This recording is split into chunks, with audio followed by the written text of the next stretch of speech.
So this is how it happens.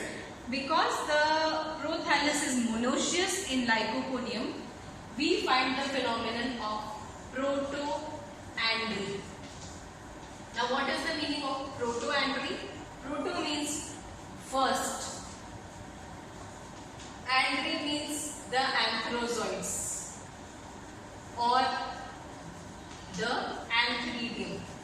Now this means that both the archegonium and antheridium are present on the same thallus. So to promote cross fertilization, that is the antherozoids of one prothallus fertilize another prothallus, fertilize the archegonia or the egg cell of another prothallus. To promote this, the antherozoids or the antheridium matures before the gynoecium.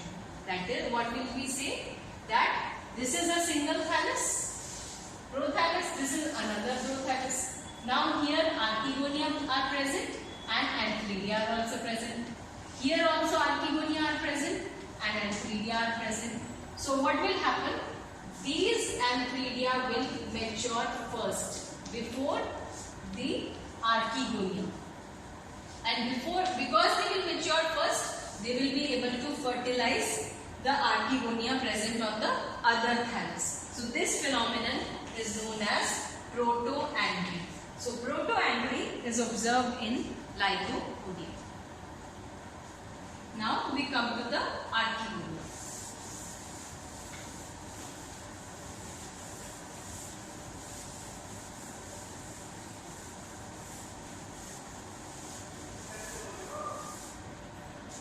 Now, archegonia, as you know, are flask-shaped structures. Now, they may be either embedded type or projecting type. If they are embedded type, they will remain sunken inside the prothallus. Only a small portion of the neck will appear above, or maybe it will not. Only the cover cells will be seen. And in the projecting type, the neck portion may be projecting outside the prothallus. Now, how do they form? There is a single cell which is known as archegonial initium. This is the single cell which forms the archegonia. Now this cell will undergo again a periclinal division. Now this periclinal division will form the neck initial and the venter initial. Okay. Now what will happen in the neck initial? Initially we will have two kinds of two transverse divisions, and these two transverse divisions will be at right angles to each other. Now because of this transverse division which is at right angles to each other, we will find that neck cells will be around 4 cell high. Okay, and in between here the structure, I am showing you the mature structure of the archegonium. So these are the cover cells, these are the neck cells, both of these, and here in between, I'll show you with a green color, this portion is the neck canal cells. So this whole portion is known as the neck, and this portion, basal swollen portion, is known as the venter. The neck is the slender portion, the apical part of the archegonium, and venter is the swollen basal part, and the whole archegonium is flask shaped. The mature archegonium is flask shaped. It may be stalked or sessile. Both the cases may be seen. Now, these neck cells are 4 cell high, around 4 cells high, and the other thing 1, 2, 3 like this. And the other thing is that they are, if we cut a section through this neck, what we will see? This is the central neck canal cell portion, and 1, 2, 3 and 4. These are the column. The column, central column is the neck canal cell portion, and these 1, 2, 3, 4 are the neck cell. So there are four vertical rows of neck cells surrounding the neck canal cells, and the neck cells may be around 1, 2 and 3. 4 cell high also, isn't it? Now I hope you can understand. And the neck canal cells show lot of variation. They may be single. One single neck canal cell may be seen in Lycopodium cernum. But in Lycopodium complanatum, the number of neck canal cells is 14. So the number of neck canal cells may range generally from 4 to 14, but exceptions are there. A single neck canal cell may be there, or even 14 neck canal cells may be there. Okay. Now the basal portion is the venter. The venter portion consists of, this is the venter canal cell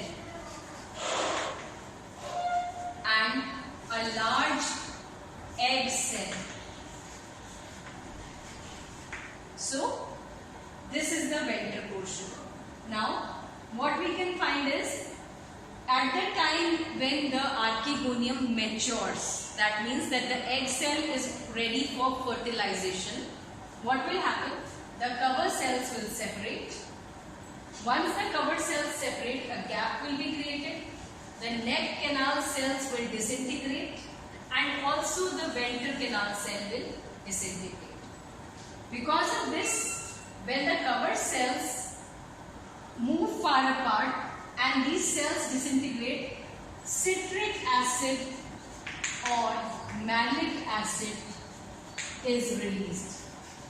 This malic acid attracts the biflagellate antherozoids towards it, and these biflagellate antherozoids enter. Although many antherozoids will enter, but a single antherozoid will fuse with the egg cell. Once this fuses,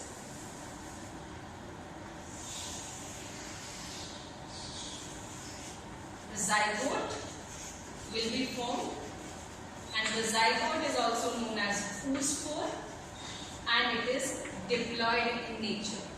So this zygote or oospore is the first cell of sporophytic generation. Okay, so this first cell is the first cell of the sporophytic generation.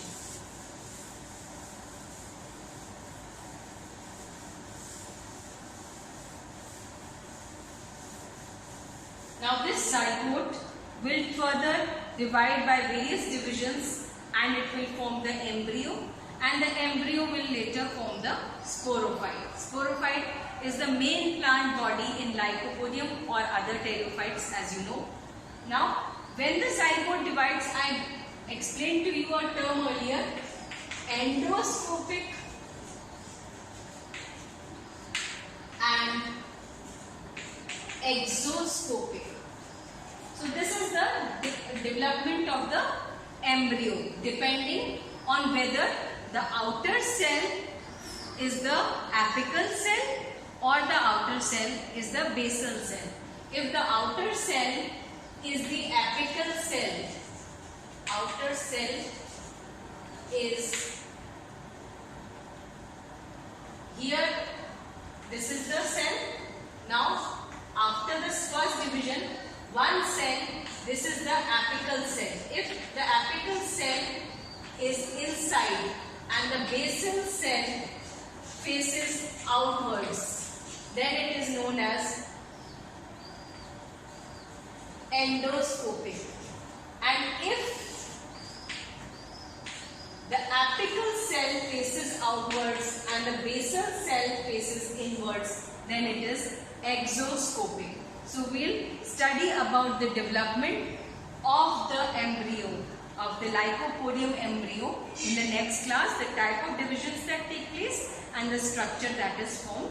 That we'll take up in the next class. Thank you.